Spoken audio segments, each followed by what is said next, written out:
Hello, what's up guys? God is good all the time. Update ni sa Toyota Innova guys. Katong gi trouble bang ang patay-patay bitaw. Toyota Innova guys. 2007 model. Inaog na tong tangke na guys. Nara oh. Nara guys, muna yan tangke guys. Itong ginaog.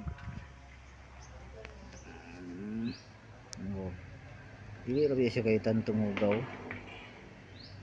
Dili ra kay tantong ugaw guys. Pero apa yan eh. Shout out sa mga amigo. Amigo!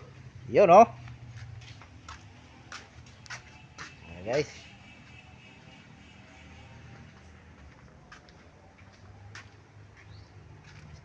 Tsanang! Ito ang salarin. Tara guys. Patay.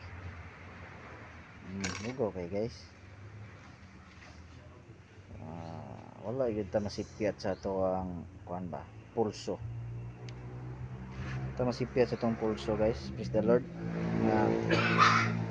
Nasa ilalong sa tangke ang problema. Okay kayo guys. Muna siya kuhan sa iyang float.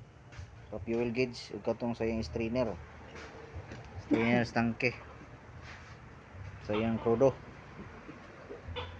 Grabe guys. Di matabang. Shoutout sa toko. Ayay! Apil po siya oh. Shoutout po sa mga amigo. Bago pa ni nakabunal ra ba? Yan lang muna guys ha. Kung lang ipakita niyo ba nga murag nana sa mga 80% ang nakuha na to sa trouble ano yung Innova. Kinakita naman na to ang problema. Thanks for watching guys.